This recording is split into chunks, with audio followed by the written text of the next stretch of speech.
नमस्कार। देवभूमि के दंगल में आप सभी का स्वागत है। मैं हूं आपके साथ गरिमा वाजपेयी। देवभूमि के दंगल में आज बात करेंगे सदस्यता अभियान जारी, केदारनाथ में कौन भारी।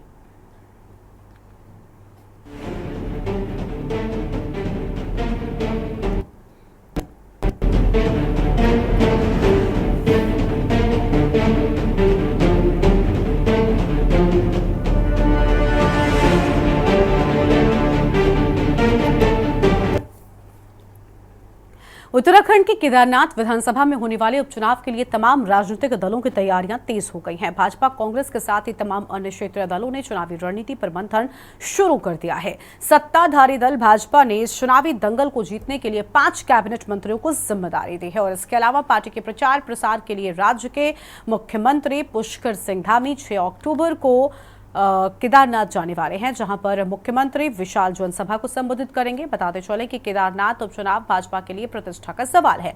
यही वजह है कि भाजपा ने केदारनाथ उपचुनाव को जीतने के लिए अपनी पूरी ताकत लगा दी है। इस बीच भाजपा के सदस्यता अभियान में हाथ पांव फूल रहे हैं। बताया जा रहा है कि केदारनाथ उपचुनाव से पहले भाजपा ने यहां सदस्यता अभियान के तहत 30,000 नेताओं को सदस्य बनाने की जिम्मेदारी सौंपी थी, जिन्होंने 1 महीने में मात्र 17,000 सदस्य ही बनाए हैं, जबकि पार्टी ने 30,000 सदस्य बनाने का लक्ष्य निर्धारित किया था। भाजपा इसके पीछे कई तरह की वजह बता रही है, जबकि विपक्ष का कहना है कि जनता भाजपा की कार्यप्रणाली को समझ चुकी है। प्रधानमंत्री मोदी का ग्राफ लगातार गिर रहा है, ऐसे में भाजपा नेताओं को ढूंढने से भी सदस्य नहीं मिल रहे हैं। वहीं कांग्रेस का कहना है कि वो जीत को लेकर काफी आश्वस्त हैं और सवाल यह है कि क्या भाजपा की तैयारी कांग्रेस पर भारी पड़ेगी या फिर कांग्रेस मंगलौर और बद्रीनाथ की तरह केदारनाथ में भी जीत दर्ज करेगी। आज इसी मुद्दे पर करेंगे विस्तार से बातचीत। खास मेहमानों का पैनल हमारे साथ में होगा, लेकिन उससे पहले एक नजर डालिए आज की इस खास रिपोर्ट पर।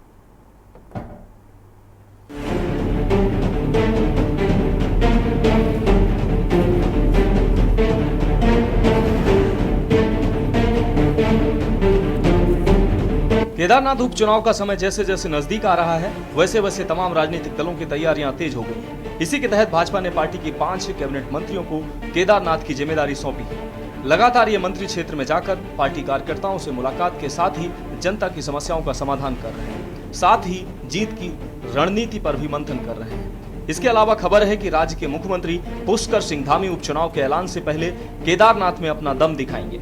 सीएम धामी का 6 अक्टूबर को कार्यक्रम प्रस्तावित है। सीएम धामी बड़ी जनसभा को संबोधित करेंगे, साथ ही स्थानीय लोगों की समस्याओं को सुनकर उसका निदान भी करेंगे। वहीं कांग्रेस ने मुख्यमंत्री के कार्यक्रम में पहुंचने से पहले ही सवालों की लिस्ट तैयार की है। मैं उम्मीद करता हूं कि वहां की जनता मुख्यमंत्री जी से ये पूछे कि हमारे जो साल भर का उम्मीद था वो आपने ख़त्म क्यों किया। ये वहाँ की जनता उनसे पूछे। मैं उम्मीद करता हूँ मुख्यमंत्री जी से कि मुख्यमंत्री जी बद्रीनाथ केदारनाथ मंदिर समिति के 20 साल से जो लोग वहाँ पर बड़े मुश्किल से जीवन यापन कर पा रहे हैं, नौकरी के तौर पर 10,000 5,000 में नौकरी कर रहे हैं, बद्रीनाथ मंदिर समिति में मेरे बनाए हुए कानूनों के आधार पर उनको परमानेंट करे। जो कानून मैंने बनाए थे, मैंने ये कहा था कि जिनको 5 साल हो जाएगा उनको इतना, जिनको 10 साल हो जाएगा उनको इतना, जिनको 15 साल हो जाएगा उनको इतना, और जिनको 15 से ज़्यादा हो जाएगा उनको 100%। हम पदों को सृजन नहीं कर सकते, उसमें राज्य सरकार की ज़रूरत है, लेकिन पदों के सृजन के बिना हम सृजित पदों के समान ही उनको वेतन भत्ते दे सकते हैं। ये तो हमारे हाथ में था, मतलब मंदिर समिति के हाथ में है। तो उस नियम को लागू करें जो मैंने बोर्ड में पास कराया, उसको लागू करें और वहाँ के कर्मचारियों को राहत दें।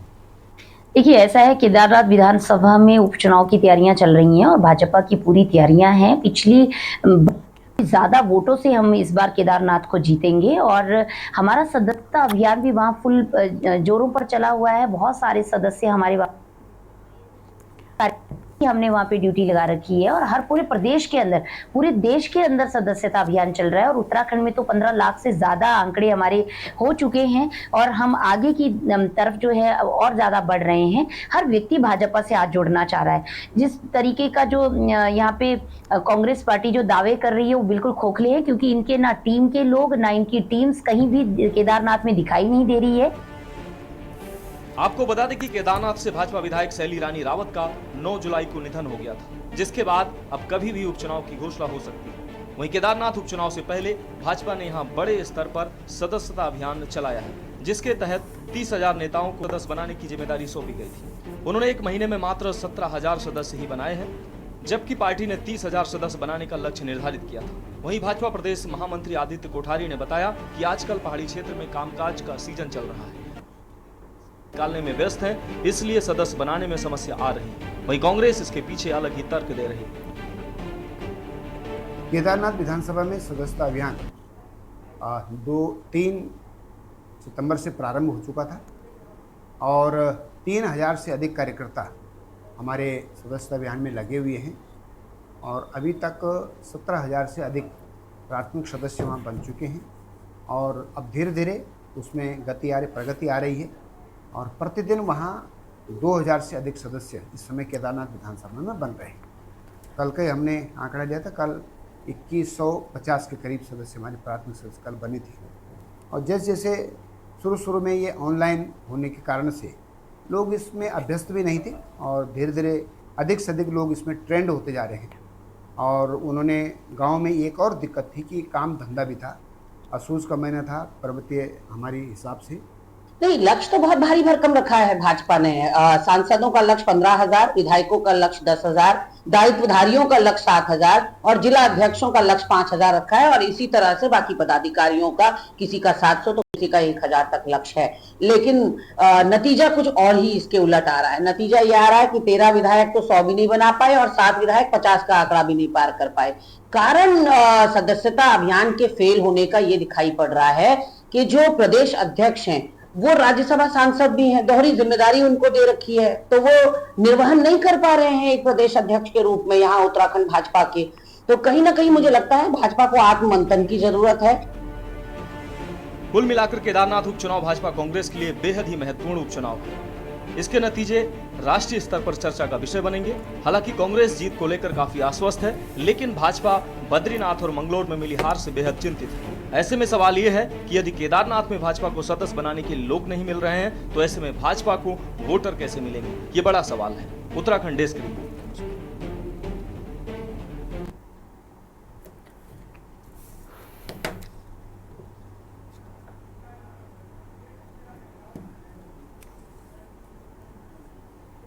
और आज इसी मुद्दे पर करेंगे विस्तार से बातचीत। खास मेहमानों का पैनल हमारे साथ में जुड़ चुका है। सत्यवीर चौहान जी हमारे साथ में हैं, प्रदेश प्रवक्ता हैं भारतीय जनता पार्टी की ओर से।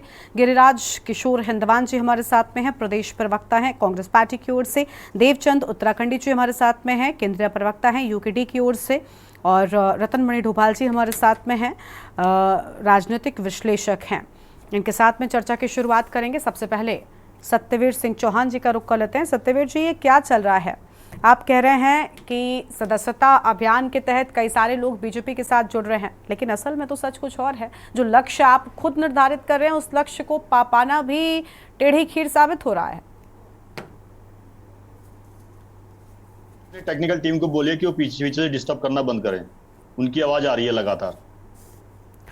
प्लीज बाकी के मेहमान जो हमारे साथ में जुड़े हुए हैं खुद को म्यूट कर ले, हम जब आपके पास आए तभी अनम्यूट कीजिए।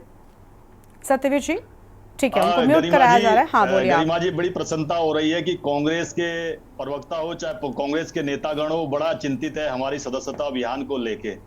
और ये वही कांग्रेस है, याद करिए गरिमा जी, जब संसद के हमारे 2 नेता हुआ करते थे, एक साउथ से हुआ करते थे, एक गुजरात से हुआ करते थे। जब वो नेतृत्व करते थे लोकसभा के अंदर, तब कहा करते थे कांग्रेस के नेता, जब उस समय उनका प्रधान से लेकर प्रधानमंत्री हुआ करता था, कहते थे कि हम 2 और हमारे 2 जिस प्रकार की हमने योजना चलाई है, उसी प्रकार से भारतीय जनता पार्टी की स्थिति है। और आज हमारी पार्टी की स्थिति देख ली है कि जो हमारे लिए कहा करते थे समय का पहिया ऐसा घुमा कि संसद के अंदर 2 ही लोग दिखाई देते हैं, हम 2 और हमारे 2, कांग्रेस की आज ये स्थिति हो गई है। और हमारी सदस्यता अभियान की कांग्रेस पार्टी इतना चिंता कर रही है, मुझे बड़ी प्रसन्नता होती है। जो कभी हमें हास्य का पात्र बनाया करती थी, आज वो लोगों के बीच में किस प्रकार से हास्य का पात्र बन गई है, ये बड़ी अति प्रसन्नता का विषय है। और जहां तक आपने गरिमा जी खास करके आपने जो फोकस किया केदारनाथ विधानसभा को, कि जो वहां पर हमने सदस्यता अभियान का जो हमारा जो भी जिस प्रकार से कार्यक्रम चल रहा है, लोगों के बीच में जिस प्रकार से हमारे कार्यकर्ता पहुंच रहे हैं, तो मैं थोड़ा सा बताना चाहता हूं। मैं पहाड़ी क्षेत्र का व्यक्ति और इस समय पहाड़ में रहकर मैं आपसे अभी चर्चा भी कर रहा हूं, क्योंकि मैं भी अभी चकराता विधानसभा में जिस प्रकार से सदस्यता अभियान को लेके आया हूं, यहाँ पे इस समय आपको व्यक्ति या तो सुबह मिलेगा या शाम को मिलेगा। इस समय जिस प्रकार से यहाँ पर अभी फसलों का जैसे सीजन है, चाहे अदरक निकालना हो, अरबी निकालना हो, चाहे शिमला मिर्च निकालना हो, हरी मिर्च निकालना हो, या आपका जो इस समय मक्का है उसकी कटाई होना हो, या धान की कटाई होना हो, तमाम तरह के अभी काम चल रहे हैं, जिससे यहाँ के पहाड़ के जो क्षेत्र के लोग हैं, इसमें आपने देखा इसमें किस प्रकार तो कोई छुपा हुआ नहीं कि जो पठार के क्षेत्र वहां पे बहुत तेजी से हमारी सदस्यता का ग्राफ बढ़ा है। पहाड़ों में क्यों जो गति है वो कि इस प्रकार से क्यों दिखा रही है, उसका मुख्य कारण यही है। मगर जब हम इन सबसे कनेक्ट हो जाएंगे, जब इनसे जा भी रहे हैं, जो अभी हमारे प्रदेश महामंत्री की जो आपने बाइट भी सुनाई है कि 17,000, मुझे लगता है कि 17,000 तो ये ऑनलाइन है, जो हमने ऑफलाइन सदस्यता अभियान का जो हमने वहां तक जो पहुंचाई भी है, जो हमने अपने कार्यकर्ताओं के द्वारा जब वो कलेक्ट करके आएगा, मुझे लगता है कि 20,000 से अधिक का वो अभी तक वो वहां पर केदारनाथ विधानसभा में लक्ष्य तय हुआ हो, लक्ष्य के करीब पहुंचने वाले हैं। और मैं ये भी कहना चाहता हूं, केदारनाथ में जिस प्रकार से भारतीय जनता पार्टी ने, चाहे कांग्रेस के समय 2013 की आपदाई हो, चाहे इस समय जिस प्रकार की आपदाई हो, हमने तब भी राज्य की उस समय केदारनाथ की जिस प्रकार से खड़ा होना चाहिए था प्रतिपक्ष में रह के, और जिस प्रकार से सत्ता में रह के अपने नैतिक जिम्मेदारी का दायित्व निभाना चाहिए था, वो भी हमने यहाँ पर निभाया है। हमारे समय पे जिस प्रकार से केदारनाथ में यात्रा भी संपन्न हो रही है, आपके चैनल के माध्यम से बताना चाहता हूं कि केदारनाथ में 11 लाख से अधिक लोगों ने अभी तक यात्रा संपन्न की है, जो और ये लगातार जारी है। जबकि वहां आपदा आई थी, उसके बाद जिस प्रकार से मुख्यमंत्री जी ने सूर्य की पहली किरण निकलते ही वहां पर ग्राउंड जहां पर आपदाग्रस्त क्षेत्र था वहां पर गए, 3 से 4 बार वो वहां पर गए और उन्होंने वहां पर निरीक्षण करा, और वहां पर जिस प्रकार से चाहे एनडीआरएफ हो, चाहे एसडीआरएफ हो, चाहे डीडीआरएफ हो, चाहे स्थानीय प्रशासन हो या आपदा प्रशासन हो, उन्होंने जिस प्रकार का काबिले तारीफ काम किया, कहीं भी इस प्रकार की अखबारों में या मीडिया में सुर्खियों नहीं बनी कि सरकार ने वहां पर जिस प्रकार से काम करना चाहिए था काम नहीं किया। हमारी सरकार ने पहले दिन से ही काम किया है। और मैं आपको ये बता देना चाहता हूं कि जिस प्रकार से केदारनाथ में एक बात और विषय रखना चाहता हूं, इस बार की यात्रा शुरू होती है, आदरणीय प्रधानमंत्री मोदी पैसे प्रधानमंत्री है जो वहां पर जाके कई बार यात्रा करते हैं और वहां की यथास्थिति को ठीक है, सारी चीजें बहुत बेहतर है सत्यवीर जी, आप बिल्कुल ठीक कह रहे हैं, हम आपकी सभी बातों से सहमत है। लेकिन बस दिक्कत ये है ना कि आपने उस सवाल का जवाब नहीं दिया कि 30,000 वाला लक्ष्य पूरा क्यों नहीं हुआ। हाँ, वो उसकी कोई अभी गरिमा जी उसकी कोई डेडलाइन तो नहीं, मैं आपको एक चीज बता रहा हूं, 5 सेकंड देना। हमारा जो आप विश्व की सबसे बड़ी पार्टी कहते हैं सर खुद को। जी 2 सितंबर को आदरणीय प्रधानमंत्री जी ने शुरू किया था दिल्ली से, राष्ट्रीय कार्यालय से, और 3 सितंबर को उत्तराखंड में आदरणीय मुख्यमंत्री जी और प्रदेश अध्यक्ष जी के नेतृत्व में शुरू हुआ था। वो फर्स्ट पेज हमारा 3 तारीख से लेके हमारे 16 तारीख तक था, फिर 17 तारीख से लेके और अभी जो 2 अक्टूबर आज हम बैठे हैं, गांधी जयंती और लाल बहादुर शास्त्री की जयंती है, आज तक जिस प्रकार से सेवा पखवाड़ा चल रहा था उसके बीच में भी हमने गति देने का काम किया, मगर सेवा पखवाड़ा हमारा बहुत महत्वपूर्ण कार्यक्रम है। और मैं आज का दिन बहुत महत्वपूर्ण भी है गरिमा जी। आज रामपुर तिहाड़ कांड जो तिहाड़ा था, वहां पर 30 वर्ष आज हमारे उत्तराखंड के उन वीर नारियों को, उन वीर सपूतों को आज 30 वर्ष हो गए हैं जिन्होंने इस पृथक राज्य के लिए बलिदान दिया था और इस राज्य के नवनिर्माण के लिए उन्होंने सपने देखे थे। जिस प्रकार का उनको राज्य दिया था उस राह पर आज उत्तराखंड राज्य आगे बढ़ चुका है। मगर कांग्रेस के प्रवक्ता यहां बैठे, पूछना चाहता हूं कि जिन्होंने हमारे ऊपर गोलियां चलवाई थी, जिन्होंने हमारी माताओं को प्रताड़ित किया था, दुराचार किया था, जिस प्रकार का व्यवहार किया था, आज केवल राजनीति साधने के लिए उस समाजवादी पार्टी के साथ, चाहे 19 का चुनाव हो, चाहे 22 का चुनाव हो, चाहे 24 का चुनाव हो, एक उत्तराखंड में दूसरा चेहरा दिखाते हैं, उत्तर प्रदेश में दूसरा चेहरा दिखाते हैं। इसी कारण चाहे 2017 का चुनाव हो, तो 22 का चुनाव हो, चाहे 24 का चुनाव, जनता बहुत अच्छे तरीके से जान चुकी है कि उत्तराखंड की संस्कृति, अध्यात्म को कौन बचा सकता है और कौन किसने इस राज्य के लिए, जबकि हमने राज्य का आदरणीय श्रद्धेय अटल बिहारी वाजपेयी राज्य का गठन किया था, इस राज्य को विशेष औद्योगिक पैकेज दिया था। कांग्रेस के समय पे, हरीश रावत के समय पे वो विशेष औद्योगिक पैकेज खत्म होता है और आप देखिए कि एक बार भी दौड़, गरिमा जी बड़ी गंभीरता के साथ कहता हूं, हरीश रावत ने उस औद्योगिक पैकेज को बहाल करने के लिए दिल्ली नहीं लगाई, मगर हाँ, दिल्ली की अनुकंपा से, इनकी राजमाता की अनुकंपा से कैसे अपनी कुर्सी बचाई जाए उसके लिए लगातार दौड़ लगाई और भ्रष्टाचार में तो कीर्तिमान बना दिए थे। हमारे समय पे इतना जरूर हुआ है कि गरिमा जी, हमारे समय में आज उत्तराखंड जिस प्रतिष्ठा के साथ आगे बढ़ रहा है, चाहे सतत विकास हो, सामान्य रोजगार हो, चाहे किसी भी क्षेत्र में देख लीजिए, आज उत्तराखंड कनेक्टिविटी के क्षेत्र में जो आयाम स्थापित कर रहा है वो उत्तराखंड के वीर नारियों के सपनों को साकार करता हुआ दिख रहा है।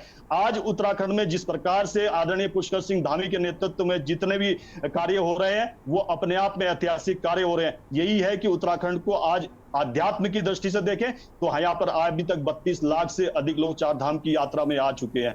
ये दिखाता है कि उनके लिए जिस प्रकार की स्थितियां खड़ी करना 2013 के बाद यही केदारनाथ था। ये हमारे ऊपर बड़ा प्रश्न चिन्ह था कि जो उस क्षेत्र में लेने वाले लोग हैं जिनकी पूरी आजीविका इससे चलती है, इस यात्रा से, क्या ये यात्रा फिर से सुचारू रूप से संपन्न हो पाएगी? आज उस चार धाम में देख लीजिए आप, आपने वहां केदारनाथ में देख लीजिए 22 परियोजना ऐसी थी जो 2022 तक पूर्ण होनी थी, वो हमने कार्य संपन्न कर दिया और जो अगले फेज का कार्य है वो भी चल रहा है। और सभी मानकों को ध्यान में रखते हुए जो चाहे आपके पर्यावरण के मानक हो चाहे अन्य जो मानक है, उन सभी मानकों के आधार पर वो कार्य हो रहे हैं। और ये दिखाता है कि और जिस प्रकार से वहां पर चाहे घोड़ा कंडी वाले हो चाहे सहायता समूह की महिला, ठीक है। अब और मेहमानों को सुन लेते हैं। ठीक है, आपकी ओर से आपका कहना है कि सारे कार्य किए जा रहे हैं, अब देखिए नतीजा क्या होता है, ये बहुत बड़ी बात होगी। चलिए ठीक है, कांग्रेस पार्टी की ओर से हमारे साथ में गिरिराज किशोर हिंदवान जी हैं और प्रदेश प्रवक्ता हैं कांग्रेस पार्टी की ओर से। गिरिराज जी का रुख कर लेते हैं। गिरिराज जी कह रहे हैं सत्यवीर जी कि सब कुछ ठीक चल रहा है, उनकी ओर से सारे काम कराए जा रहे हैं, तो फिर दिक्कत क्या है आखिर?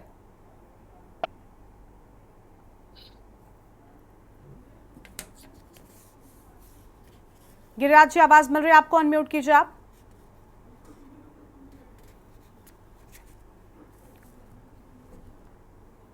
हाँ गरिमा जी, आवाज आ रही है? जी बोलिए। गरिमा जी, अभी मैं सुन रहा था भाजपा के सम्मानित प्रवक्ता सत्यवीर चौहान जी। गरिमा जी, भाजपा जो है, बार बार मैं इस बात को रखता हूं, ये झूठों की जमात है। छल प्लस झूठ प्लस छद्म इक्वल टू भाजपा होता है। सुनिए, ये इनकी डेफिनेशन है, इन्होंने बनाई, अपनी परिभाषा बनवाई है। 7 वर्षों से ये शासित हैं इस प्रदेश में गरिमा जी। इन 7 वर्षों में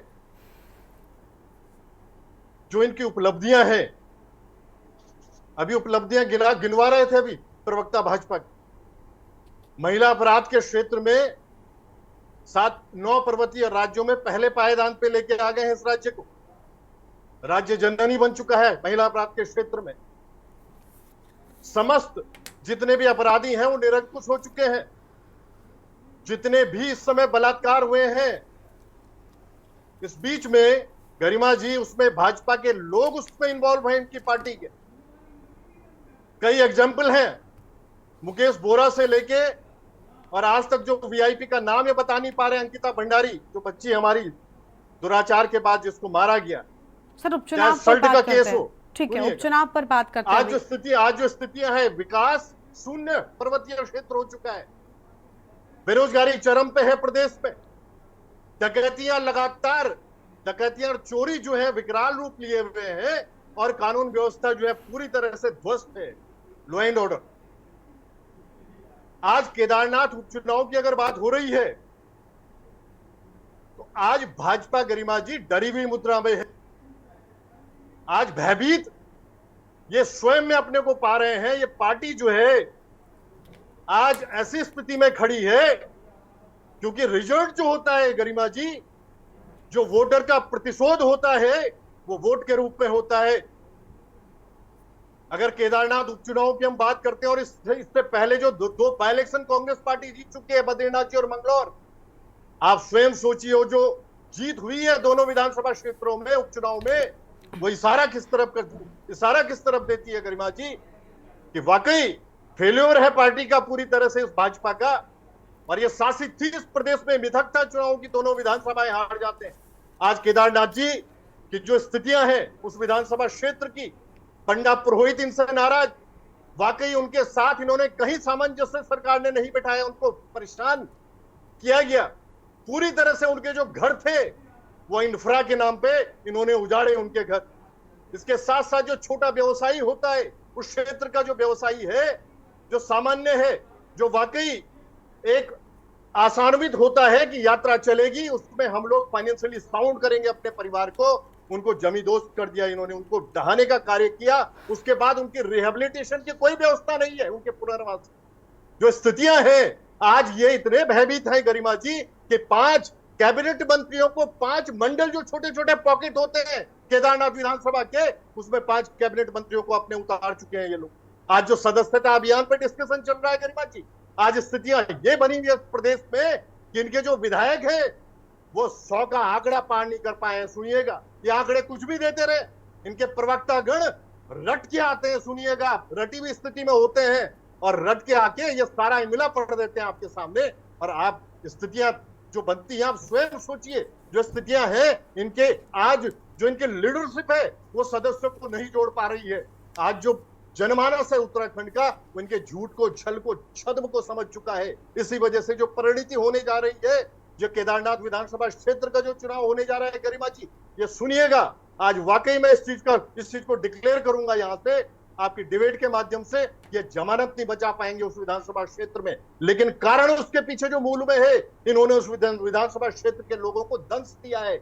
आपदा के बाद आप स्वयं सोचिए, जो संसद में जो अभी जो सत्र जो आहूत हुआ था कुछ समय पूर्व, सीतारमण जो वित्त मंत्री हैं, उन्होंने कहा था नहीं हम लोग एक पैकेज देंगे, लेकिन स्थितियां क्या बनी हुई है उस प्रदेश के लिए। 5,000 करोड़ की डिमांड जो है विपक्ष में रहते हुए कांग्रेस पार्टी ने करण महाराज जी के नेतृत्व में रखी कि वाकई आप लोग अगर उनको पोषित करना चाहते हैं, उनको अगर वाकई रिहेबिलिटेशन की तरफ ले जाना चाहते हैं, जो आपदाग्रस्त क्षेत्र में जिनके घर ढह गए पूरे, जिनके परिवार जो है आज पूरी तरह से जो है दंश झेल रहे हैं आपदा का, उनके लिए पैसे की व्यवस्था करूं। लेकिन उन्होंने कुछ नहीं किया।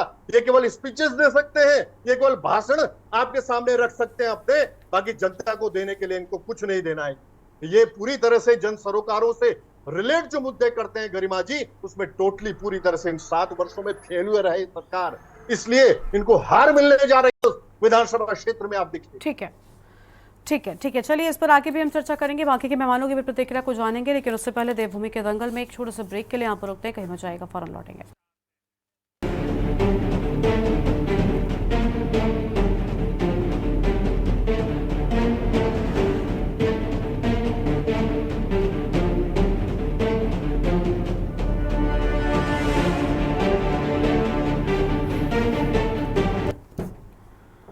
ब्रेक के बाद देवभूमि के दंगल में आप सभी का स्वागत है। चर्चा में वापस लौटते हैं। खास मेहमान हमारे साथ में लगातार बने हुए हैं। देवचंद उत्तराखंडी जी हमारे साथ में हैं, केंद्रीय प्रवक्ता हैं यूकेडी की ओर से। देवचंद जी का रुख कर लेते हैं। देवचंद जी, ये क्या चल रहा है? इसके पहले भी 2 उपचुनाव हुए हैं जिसमें कहीं ना कहीं बीजेपी को एक बड़ा झटका लगा है। अब एक बार फिर से चुनाव हो रहे हैं, क्या उम्मीदें नजर आ रही हैं आपको? अनम्यूट कीजिए सर, अनम्यूट कीजिए।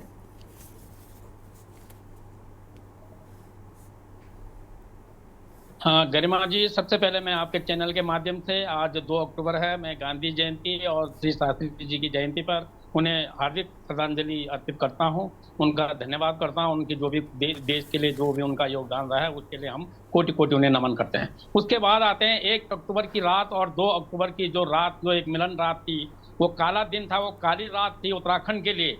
और वहाँ पर जो शहादतें हुई हैं, जो हमारी माँ बहनें अपमानित हुए हैं और जो हमारे भाइयों का जो वहाँ पर हताहत लोह लुहान हुए हैं, जो जिंदा हैं उन लोगों से मैं क्षमा चाहता हूँ कि 24 साल के बाद भी, दोनों सरकारों के होते हुए भी अभी तक हमें जो है उन्हें जो है न्याय नहीं मिला है।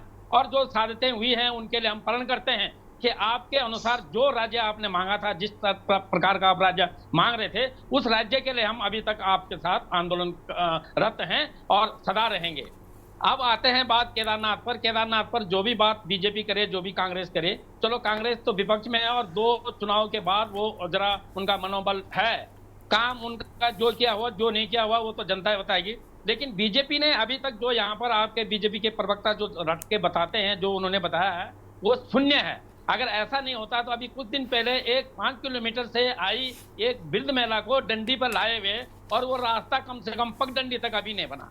इतना ही नहीं है, मैं ये देखूंगा इसके अलावा जो चुनाव के वहां पर मुद्दे हैं, उन मुद्दों पर अगर मैं देखूं तो रोजगार, वहां का पुनर्निवास, वहां पर जो आपदा आई है, आपदाग्रस्त लोगों का पुनर्निवास या उनको जो है उसका कंपनसेशन देना, उसके बाद सड़कों का पुनर्गठन दोबारा से उनकी रिपेयर मरम्मत और उनको सुचारू करना, महंगाई और शिक्षा जैसे बहुत सारे बिंदु के बाद एक जो मुख्य बिंदु है जो हमारा उत्तराखंड क्रांति दल बार बार लेके आ रहा है, वो है भू कानून और मूल निवास। हालांकि केदारनाथ के लिए ये मान्य इसलिए नहीं रखता है कि केदारनाथ के जो पलायन थोड़ा कम हुआ है, पलायन उत्तराखंड वो केदारनाथ में लोगों ने इस यात्रा पे बेशक अपनी दिनचर्या रखते हैं, तो पलायन का वो स्थिति नहीं है, पलायन 50-50 है। तो लेकिन जो वो लोग समझते हैं कि भाई ये जो मूल निवास हमें नहीं मिल पा रहा है उसकी वजह क्या है। 24 साल हो गए और जो कांग्रेस और बीजेपी जो है वो एक पाले में गेंद और दूसरे पाले में गेंद डाल करके एक दूसरे पे आरोपित करके मुद्दे पर कभी नहीं आई है और इन मुद्दों को सुलझाना भी नहीं चाहती है। और आज जब वहां आपदा आई थी तो एक वन मैन आर्मी हमारे माननीय पुष्कर सिंह धामी जी तुरंत वहां जाते हैं और घोषणा करके आते हैं और वापस आ जाते हैं और उसके बाद हमारे भाषा में, गढ़वाली भाषा में बोलते हैं कि बाईं तरफ सो जाते हैं। अब जब चुनाव वक्त नजदीक पे आ गया है तो जो कैबिनेट मंत्री कभी नहीं दिखाई दिए थे, जिनका लोग अभी तक नाम तक नहीं जानते थे, वो लोग जो है केदारनाथ के मंडल में बैठे हुए हैं। तो इसके लिए तो मुझे जरा खुशी हो रही है कि कम से कम ये जो 5 विधायक हैं, जो 5 मंत्री भी हैं, कैबिनेट मंत्री हैं, इन लोगों को पता तो चले कि ऋषिकेश से लेकर केदारनाथ तक जाने वाली सड़कों की स्थिति क्या है, वहां का जनजीवन का अपना रहन सहन कैसा वो अपना जीवन यापन कर रहे हैं और सरकार में बैठे हम उनको कैसे छल कर रहे हैं, कैसे कपट कर रहे हैं। अभी सतवीर जी बता रहे थे हमारे छोटे भाई कि भैया लोग काम पर हैं इसलिए हमारी सदस्यता नहीं ग्रहण कर पा रहे हैं। भैया ऐसा नहीं है, आपकी सदस्यता जिन्होंने ग्रहण करनी थी वो कर ली है, लेकिन उसमें भी वो आपके वोट बैंक नहीं है, ये आप मान के चलना। उसकी वजह आपने ऋषिकेश में महारैली में हमारा देख लिया होगा और जो 24 दिसंबर 2023 में जो रैली हुई थी उसमें भी आपने देख लिया होगा। लेकिन मुख्य बात ये होती है कि अभी जिस प्रकार से आप सत्ता का दुरुपयोग कर रहे हैं, बद्रीनाथ में आपने सत्ता का दुरुपयोग किया, मंगलौर में आपने सत्ता का दुरुपयोग किया।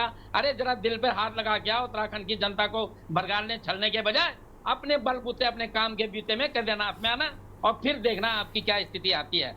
अब मैं ज्यादा इसलिए इनको बताना चाहता कि जो हमने मूल निवास और भू कानून पर हमारे असर क्या है, ये मैंने बार बार गरिमा जी हमने ये बताया था कि ये पहाड़ के लिए 2 ऐसी गोलियां हैं, एस्प्रिन और डिस्प्रिन।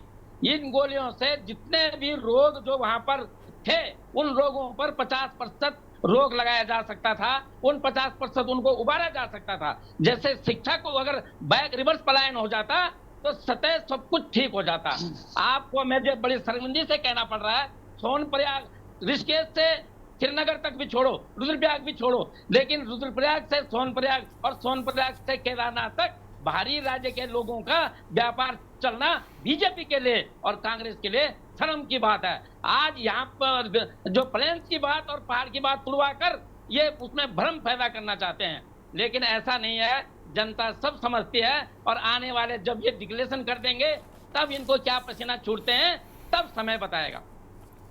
ठीक है, लौटेंगे आपके पास में। रतनमणि डोभाल जी भी हमारे साथ में जुड़ चुके हैं, राजनीतिक विश्लेषक हैं, इनका रुख कर लेते हैं। रतनमणि जी, आपने देखा किस तरीके से यहाँ पर राजनीति हो रही है, लेकिन असल में सच क्या नजर आता है? एक तरफ बीजेपी है जो पूरे सदस्य भी नहीं बना पाई, खुद का अपना लक्ष्य था उसको पूरा नहीं कर पाई। कांग्रेस कह रही है कि अब जनता समझ चुकी है इनकी कार्यप्रणाली और अब नतीजे कुछ और होंगे। क्या जो पहले उपचुनाव में हुआ था इस बार भी लग रहा है आपको कुछ बदले नतीजे सामने आएंगे? देखिए गरिमा जी, सब लोग बात रख रहे हैं, ये तो चुनाव तो राजनीति पे होगा और राजनीति के साथ जो जनता के जो बुनियादी सवाल हैं और वो सवाल आज के नहीं हैं।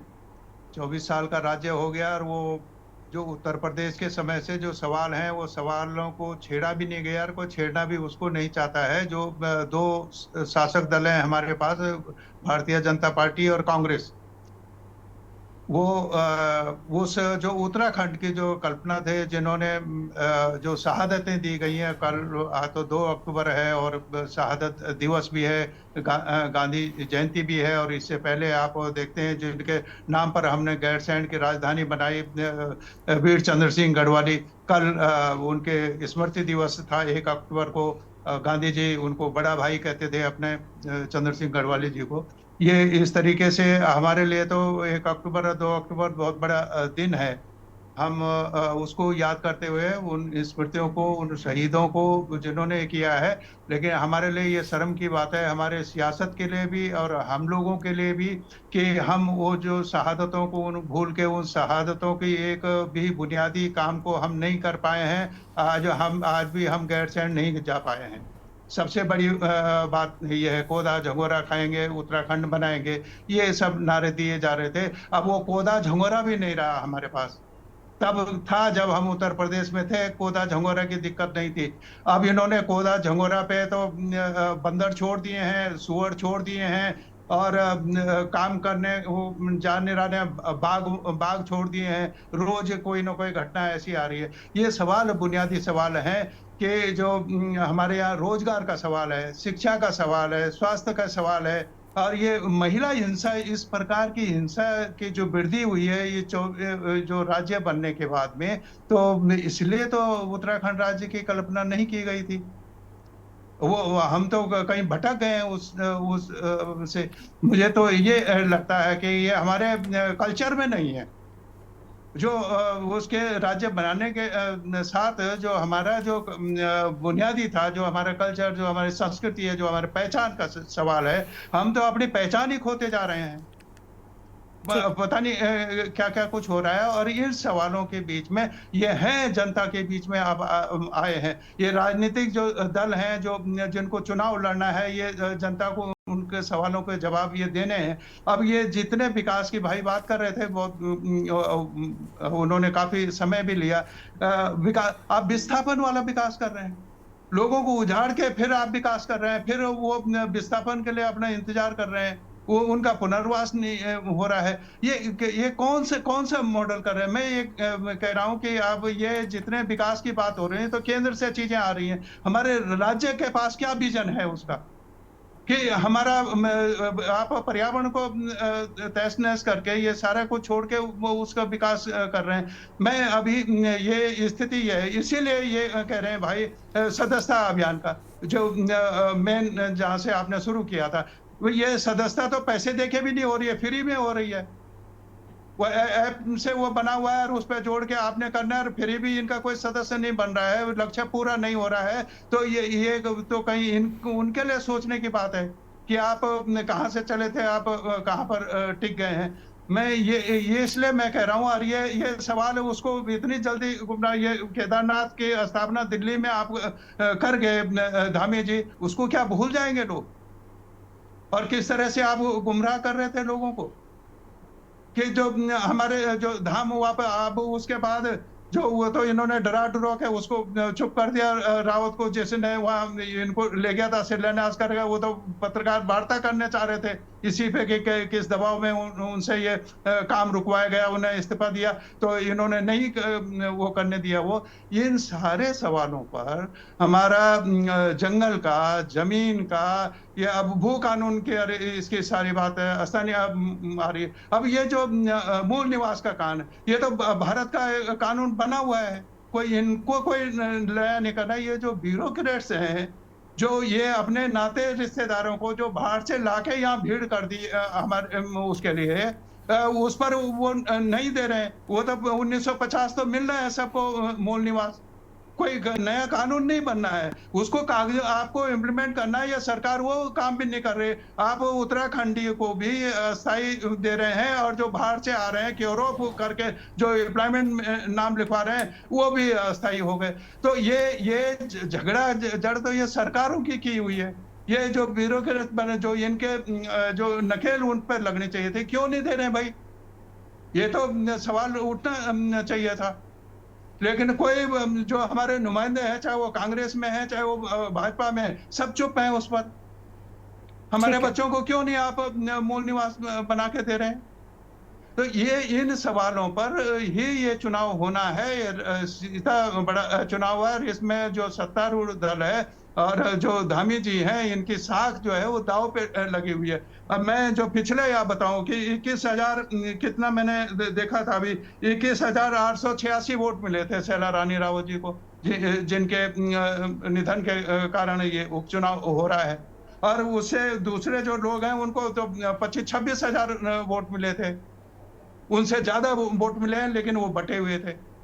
और अभी भी ये है कि वहां पर जो स्थिति है कि पार्टी करेगी बीजेपी, वो सत्ता में है और सत्तारूढ़ दल है, उसकी साख होती है उस पर। अगर वो लूज करता है, जैसे उन्हें लूज कर दिया, बद्रीनाथ कर दिया, और वहाँ यहाँ कर दिया, मंगलौर में कर दिया। हालांकि दोनों पहले विपक्ष के पास थी, वो बीजेपी के पास नहीं थी सीटें, लेकिन अब बद्रीनाथ का नाम है ना। लोगों ने क्या कहा तब, हमने डिबेट में कहा कि आप अयोध्या भी हार गए, बद्रीनाथ भी हार गए। अब इनकी साख इस पे लगी हुई है कि केदारनाथ ना चला जाए कहीं, तो इसलिए इन्होंने 5 मंत्री क्या, अब ये सारा कैबिनेट वहीं जाके वहीं से सरकार ये चलाएंगे। चलिए अब जवाब ले लेते हैं। समस्याएं भी सुनेंगे, ये करेंगे, ये गंभीर सवाल है। और ये देखना पड़ेगा कि कांग्रेस अपनी गुटबाजी से कितनी बाहर निकलती है। अगर वो अपने झंझट में उलझी रहती है तो फिर तो उसके लिए रास्ता साफ होगा। ठीक है, आप जवाब ले लेते सत्यवीर जी से। सत्यवीर जी, आपने सुन ही लिया, क्या कुछ कहना है रत्न मणि जी का? डर बहुत बड़ा था बीजेपी के पास में। गरिमा जी, एक चीज तो क्लियर हो गई इस डिबेट से, और बार बार मैं उस बात को कहा भी करता था आपके। अभी हमारे सदस्यता अभियान को लेके सारी बात हो रही है और सभी ने कहा कि भाई ये ऑनलाइन हो रही है। आप देखिए कि इस आकलन कर लीजिए आप 2014 से पहले का चुनाव और ये केदारनाथ की जो स्थिति है, जो केदारनाथ विधानसभा की स्थिति है, सुदूरवर्ती वादियों में केदारनाथ विधानसभा है। एक छोर पर आपको देखेगा कि यहां पर, एक छोर आपको दिखेगा कि दूसरे ध्रुव पर है, ऐसा देखने को मिलता है। आज जितनी भी सदस्यता हो रही है वो डिजिटल माध्यम से हो रही है। जितना बड़ा स्ट्रक्चर खड़ा करना, ये अपने आप में दिखाता है कि भारतीय जनता पार्टी ने किस स्थिति से और किस स्थिति में लाके खड़ा किया है। 2014 तक केवल 2 मैन्युफैक्चरिंग यूनिट की हुआ करती थी मोबाइल की भारत के अंदर। आज की डेट में 102 से अधिक मोबाइल इंडस्ट्रीज उत्तराखंड पूरे भारत के अंदर है। आज जो मोबाइल एक कम्युनिटी के लिए, जो हायर सोसाइटी के लिए एक प्रतीक बना करता था, वो आज निम्न सोसाइटी के लिए भी वो प्रतीक बन गया है। इस स्थिति में खड़ा करना और भारतीय जनता पार्टी की ऑनलाइन सदस्यता होना इस बात का प्रमाण है कि प्रत्येक व्यक्ति को सरकार की योजनाओं से और टेक्नोलॉजी से उसको जोड़ा गया, जो कि कभी भी कांग्रेस की किसी भी सरकार में या किसी भी नेता में इस प्रकार की दृष्टि नहीं थी। वो हमने करके दिखाया है।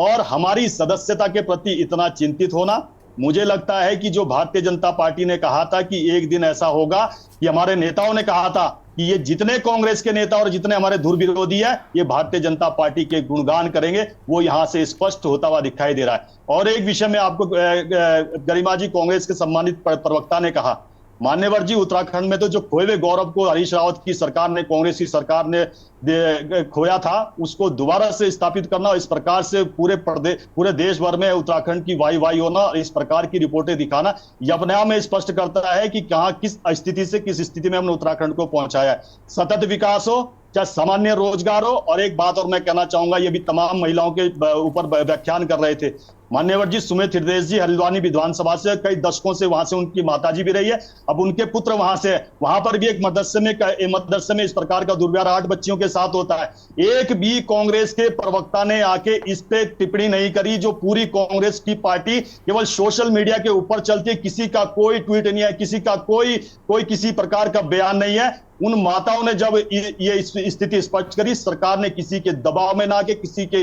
बहकाव में ना आके उस मदरसे के मौलवी को गिरफ्तार किया।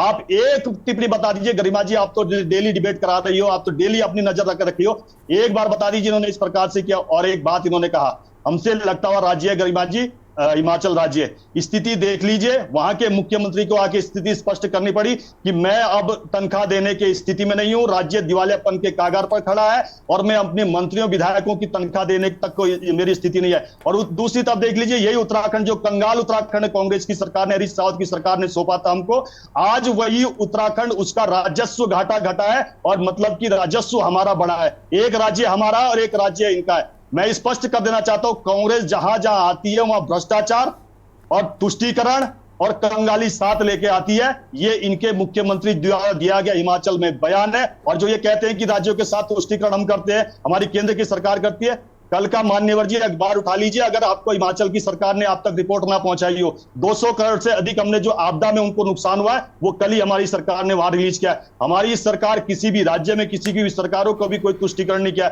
आदरणीय प्रधानमंत्री मोदी जी ने पहले कार्यकाल में ही कहा था कि हमारा भारत तब तक विकसित नहीं हो सकता जब तक कोई भी हमारा राज्य या राज्य का कोई गांव पीछे रह जाता है। हमारी सरकार ने प्रत्येक राज्य को समग्रता के साथ देखा है। और यही नहीं, अब दूसरी बात बताता हूं, इनके मुख्यमंत्री जी आजकल तो हाईकोर्ट के चक्कर लगा रहे हैं, उनके पूरे परिवार चक्कर लगा रहा है। कर्नाटक के सिद्धिरमैया जी मुडा के केस में सारी जमीनें खा गए। वैसे तो कांग्रेस का जमीनों के मामले में तो कोई सानी ही नहीं है। जब जब सत्ता में आते हैं तब तब जिस प्रकार की लूट खसोट करते हैं। उत्तराखंड के अंदर ही गरिमा जी 5000 एकड़ से अधिक जमीन हमने अतिक्रमणकारियों से हटाई है, जो कि सरकार की जमीन थी, लोगों के सार्वजनिक उपक्रम के लिए वो जमीनें थी। उसको कांग्रेस की सरकारों द्वारा किस प्रकार से उस पर अवैध अतिक्रमण कराए गए, उसके लिए हमारी सरकार ने जिस प्रकार से एक्शन लिया, आदरणीय मुख्यमंत्री जिस प्रकार का एक्शन लिया, उसकी वाई पूरे देश भर में हो रही है। एक विषय उन्होंने कहा केदारनाथ को विधानसभा, और इन्होंने 18वीं लोकसभा की बात कांग्रेस के प्रवक्ता ने कहा। मान्यवर जी, आपके पार्टी के कुल गौरव जो और कुल युवराज भी कहूंगा उनके पार्टी के जो राहुल गांधी जी है, उन्होंने किस प्रकार का बयान दिया, कोई सोच भी नहीं सकता था किस प्रकार का बयान देंगे। उन्होंने कहा कि ये हिंदू सारे हिंसक है। क्या गिरिराज भी हिंसक है क्या इस बारे में? क्या गिरिराज भी अपने आप को श्रेणी में खड़ा करते हैं? ठीक है, जवाब लेते हैं। प्रदेश प्रवक्ता गिरिराज जी हैं। गिरिराज जी, आप कुछ कहेंगे? सत्यवीर जी की ओर से बड़ी बातें उठाई गई हैं। गिरिराज जी, आवाज मिल रही है आपको हमारी? गिरिराज जी, मुझे लगता है उन तक आवाज नहीं पहुंच पा रही है। सत्यवीर जी, आप अपनी बात को पूरा कर सकता है। हाँ, तो और दूसरा ये गरिमा जी, चारों प्रवक्ता, दो आपके 3 और पैनलिस्ट है, उन्होंने कहा कि उपचुनाव की बात करी, तो मैं बड़ी गंभीरता के साथ और धैर्य के साथ बताना चाहता हूं गरिमा जी, आपका ध्यान भी आकर्षित करना चाहता हूं। चंपावत का उपचुनाव हुआ, हमने ऐतिहासिक मतों से जीता, वहां पर इनकी जमानत जब्त हुई। बागेश्वर उपचुनाव हुआ, वहां में भी हमने चुनाव में जीत करी। और आपके गोपेश्वर का उपचुनाव हुआ, हमने जीत करी। मगर आदरणीय श्रद्धेय अटल बिहारी वाजपेयी की उन पंक्तियों को याद करना चाहूंगा। उन्होंने कहा था कि क्या जीत में क्या हार में किंचित नहीं, भयभीत में कर्तव्य पथ पर जो भी मिला यह भी सही वह भी सही, वरदान मांगूंगा नहीं हार मानूंगा नहीं। और इसी पंक्तियों के साथ, इन्हीं पंक्तियों में पूरे भारतीय जनता पार्टी की कार्यशैली आपको दिखाई देती है। और भारतीय जनता पार्टी का प्रत्येक कार्यकर्ता इस कार्यशैली के ध्येय को मान के आगे बढ़ता है। हमने राज्य की जिस प्रकार से इस समय एक चीज और बताना चाहता हूं, जब इस प्रकार की बात आती है तो मैं आपको बताना चाहता हूं कि इन्होंने कहा, ये आपके पैनल में एक प्रवक्ता जी, उन्होंने कहा कि राज्य सरकार ने क्या किया। हमने यहाँ पर, हमारी कैबिनेट ने गरिमा जी ये तय किया था, उत्तराखंड जिस प्रकार से यहाँ पे जल विद्युत की बहुत सारी संभावनाएं हैं, हमने राज्य की अपनी योजनाएं बनी, केंद्र सरकार से अनुमति ली, हमने छोटी परियोजनाओं को बनाने का काम किया। मोरी नेटवर्क उसमें से एक छोटी परियोजना है जिसमें 62 मेगावाट की है, हजारों लोगों को वहां पर रोजगार मिल रहा है। इसी प्रकार से हमारे यहाँ पे जो शक्तिपीठ है, एक बहुत ही फेमस शक्तिपीठ है जो कि सरकुंडा है, वहां जाने के लिए 2-3 किलोमीटर पैदल चढ़ाई चढ़नी पड़ती थी। मगर हमारे कैबिनेट ने यह तय किया कि वहां पर रोपवे की व्यवस्था होनी चाहिए। आज रोपवे की व्यवस्था है, आज बच्चा भी वहां जा सकता है, आज बुजुर्ग भी वहां जा सकता है। देखिए व्यवस्थाएं बहुत सारी हो रही हैं, लेकिन व्यवस्थाएं ही काफी नहीं है। व्यवस्थाएं आपकी ओर से बहुत सारी की जा रही है। देवचंद उत्तराखंडी जी कुछ कह रहे हैं, उनको भी सुन लेते हैं। हाँ जी सर, बताइए। जी, ऐसा है कि अगर उनके पास माइक नहीं जा रहा था तो हम तैयार बैठे हैं। ऐसा नहीं कि सतवीर जी की कहानी हम सुनते रहे हैं। अभी मैं नमन करता हूं डोभाल जी का। डोभाल जी ने सब कुछ बताने के बावजूद भी हमारे सरकार में रहते हुए नुमाइंदों को शर्म नहीं आती कि उसके बाद भी ऐसी कहानी पढ़ते हैं। अभी आपको मैंने पहले बताया, मान्यवर जी आप 2 बार बोल चुके, कहानी नहीं है, सत्यता है। ये इसी कमरों से चलिए ठीक है सत्यवीर जी, प्लीज बीच में मत बोलिएगा। देखिए वक्त खराब होता है, आप प्लीज आप समझदारी थोड़ी सी दिखाइए।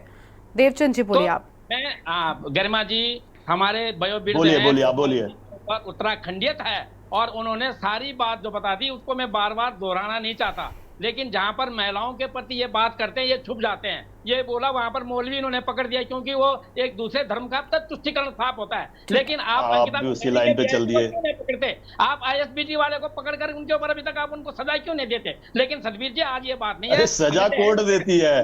केदारनाथ पर आपको केदारनाथ घाटी पे ले जाता हूँ। केदारनाथ घाटी का टेम्परेचर अभी 8 डिग्री है और हल्के वहां पर बादल लगे हुए हैं। मैं आपको कंप्यूटर से आपको सीन बता रहा हूँ, सुन लीजिएगा। ठीक है देवचंद उत्तराखंडी जी, आपको माफी के साथ यहाँ पर रोक रहे हैं, आपकी बात को हम पूरा सुनेंगे, लेकिन इस बीच दिल्ली के मुख्यमंत्री आतिशी क्या कुछ कह रही हैं, एक बार दर्शकों को पहले वो सुनाते हैं। देखिए ये किस प्रकार की तानाशाही है, ये किस प्रकार के आदेश हैं। मुझे तो कभी याद नहीं कि इस देश के इतिहास में, इस शहर के इतिहास में कभी ऐसा धारा 144 जो पहले होती थी, 163 जो अब है, उसको लगाया गया हो त्योहार के समय में। नवरात्रे शुरू हो रहे हैं, रामलीलाएं शुरू हो रही हैं। हिंदू धर्म में इससे पावन, इससे पवित्र कोई समय ही नहीं है। हर परिवार अपने स्तर पे एक आयोजन करता है, हर गली में एक कीर्तन होता है, हर मंदिर में एक कार्यक्रम होता है, रामलीला होती है। अगर ऐसे समय पे आप लोगों को इकट्ठा होने से रोक देंगे तो ये तो स्वाभाविक बात है कि ये लोगों की धार्मिक भावनाओं को ठेस पहुंचाएगा। और हम उम्मीद करते हैं कि सुप्रीम कोर्ट ये बात कही है और हम सुप्रीम कोर्ट से न्याय की उम्मीद करते हैं। सीएम के नए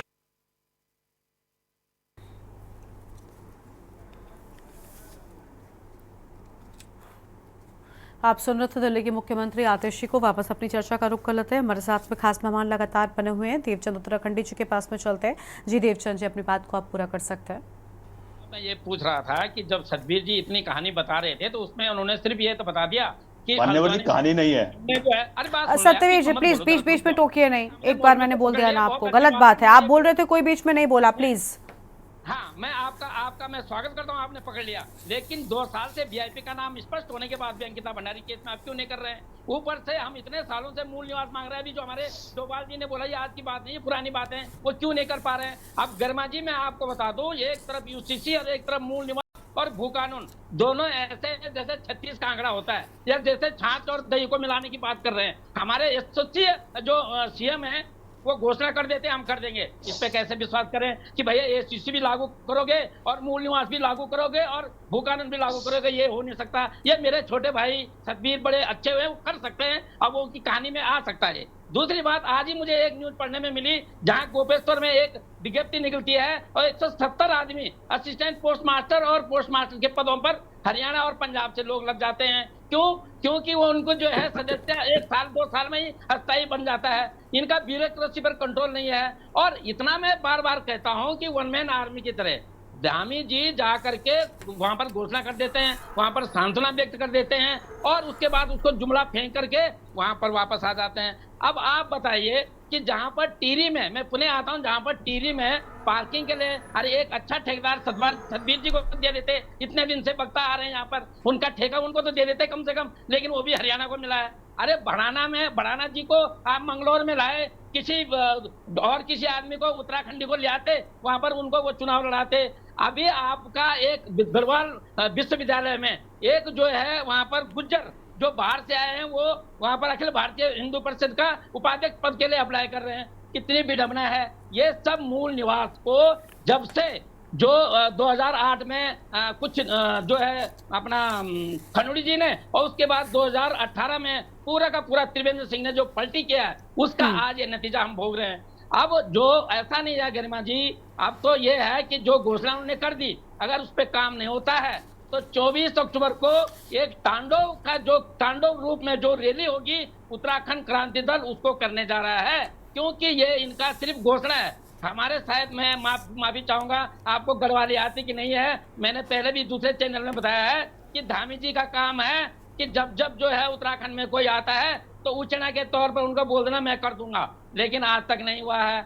जो मूल निवास और भू कानून पर उन्होंने एक समिति जो है माननीय राधा रतुड़ी जी को दिया था, उसको बदलकर सुभाष जी को दे दी। वो रिपोर्ट आई, कैसी है क्या है कुछ पता नहीं है।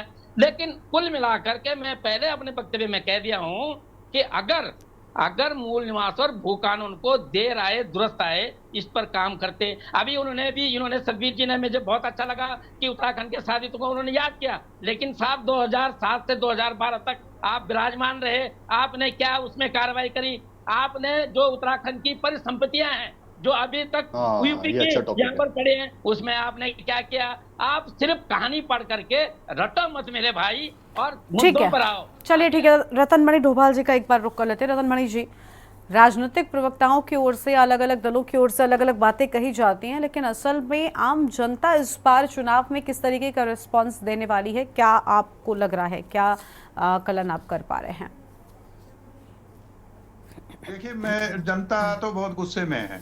जो मैं तो अभी गया भी था और लौटा हूँ। जनता में बहुत गुस्सा है सरकारों प्रति। हालांकि वो कांग्रेस के लिए फूल बरसा रहे हों तो वो भी बात मैं नहीं कह रहा हूँ, लेकिन जो चूंकि सत्ता में भारतीय जनता पार्टी है, तो कोई उसके अपने भी लोग हैं, जब देखते हो भाई यहाँ पर प्रवक्ता के रूप में आए हैं तो वो तो कहेंगे उसके बाद, लेकिन जब बीजेपी के लोगों से जब हम अलग से भी बातचीत करते हैं, जब बैठते हैं, हम एक ही सब लोग हैं, कोई अलग अलग तो है नहीं, तो फिर वो भी कहते हैं कि कुछ चीजें हम पटरी से उतरी हुई हैं, उनको ठीक होना चाहिए।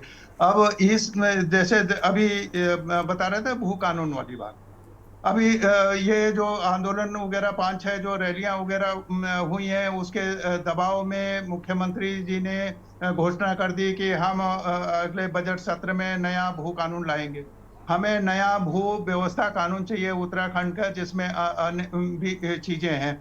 यही सवाल है। ये सवाल तो चुनाव में उठेंगे, सब लोग अपने अपने हिसाब उठाएंगे इसको। आपने कह दिया कि जो तिवारी जी ने कहा था 500 वर्ग मीटर की जमीन आप अवश्य ले सकते हैं, खंडूरी जी ने उसको 250 वर्ग मीटर कर दिया था। अब मुख्यमंत्री जी ने ये कहा है कि हम उसकी जांच कराएंगे। जांच कहाँ कराएंगे? टिहरी में कराएंगे, पौड़ी में कराएंगे, चंपावत में कराएंगे। भाई हरिद्वार में, देहरादून में, आप उधम सिंह नगर में क्यों नहीं कराएंगे? ये मतलब जहाँ ये चीजें हैं जहाँ आप रह रहे हैं वहाँ आप नहीं करेंगे। मैं ये समझता हूँ कि ये काम भी वो, ये सारी जो घोषणा कवायद की गई है, ये सब केदारनाथ उपचुनाव भी है, फिर आपका निकायों का चुनाव है, तो चुनाव में पार्टी को जाना है तो लोगों के जन मुद्दे जो है उभर रहे हैं, उनका जवाब देना है। वो जवाब देने की कोशिश कर रहे हैं मुख्यमंत्री, इसलिए ये चीजें कही हैं जो कानूनी उसमें, लेकिन वो कर पाएंगे। मैं नहीं समझता हूँ कि धामी जी की इतनी हैसियत है कि वो उसको मुख्यमंत्री होने के बाद वो कर पाएंगे। ये जो बिल्डर हैं, जो भू माफिया हैं और खनन माफिया है, वो इतने पावरफुल हैं, वो तो धामी जी की कुर्सी हिला देंगे। वो तो दिल्ली में बैठ जाएंगे, वहां से वो चलेगा कि वो कोई जांच करा पाएंगे। और जांच क्या कराएगा? सुभाष कुमार कमेटी तो उन्होंने बनाई थी, उसकी रिपोर्ट तो उनके पास है, वो सारे उन्होंने अध्ययन भी उसका किया है, उस पर वो कोई निर्णय नहीं ले पा रहे हैं। तो नया भू कानून वो कहां से बना देंगे? कौन उनको बनाने देगा? कौन उनसे अपनी जमीनें छीनने देगा जो आपने बिकवा दी पहले? ठीक है, अब देखिए, अब फैसला जनता के हाथों में है। जनता किस पर विश्वास दिखाती है, किसके कार्यों से सहमत नजर आती है और किसके कार्यों से संतुष्ट नजर आती है, तो चुनाव के नतीजों के बाद ही स्पष्ट होगा। बहुत शुक्रिया आप सभी मेहमानों का हमारे साथ जुड़ने के लिए और चर्चा में आने के लिए, अपनी बात रखने के लिए। देवभूमि के दंगल पे आज हम बात कर रहे थे केदारनाथ चुनाव को लेकर, क्या नतीजे आते हैं ये देखना बहुत अहम होगा। इस कार्यक्रम में इतना ही। आप देखते रहिए न्यूज़ इंडिया। नमस्कार।